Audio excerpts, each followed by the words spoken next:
Either the buyer has to bring it, or the seller has to reduce it, or the deal can totally fall apart. So what is an appraisal and why did it come up low? So in the contract, the Indiana law contract, it states in there that if the home does not appraise, due to the lender will not loan more than what the house appraises for.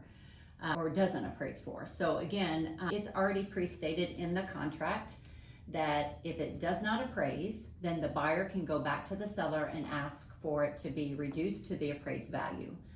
Or in that buyer's standpoint, then their loan could be denied because one, they're gonna have to either bring the money to the table, which they may not have the funds to do that. Two, if the seller doesn't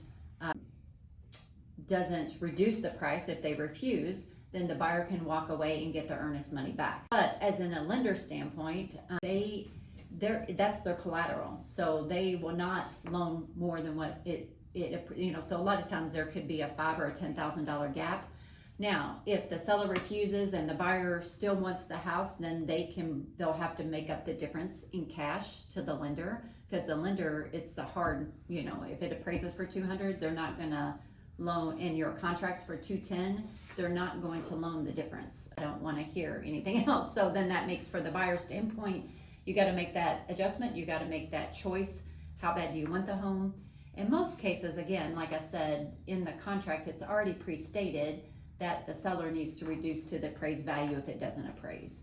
So most cases it's cleaned up. I always just say too, if we make an offer on a house that we feel like it's overpriced, I always tell my buyers that it gets cleaned up in the end, because again, the bank won't lend any more than it appraises for, and for the seller standpoint, you're not going to pay any more than what it appraised for.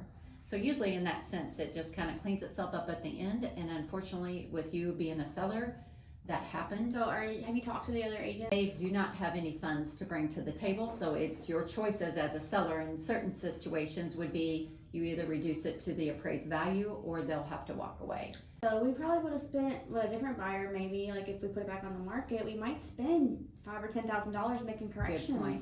So let's go ahead and agree to the appraised value. So because as a seller standpoint, if you don't accept this, if you do accept it, we'll probably close within 5 to 7 days from here. Yeah. If you don't accept that, then even if we throw it back on the market and there's no telling. right, if we get an offer even that first week, you still have 30 to 45 days before you close. More monthly expenses that you have to occur during that gap period to get another buyer, and if you're lucky enough to get another buyer that quickly. So let's just get it done.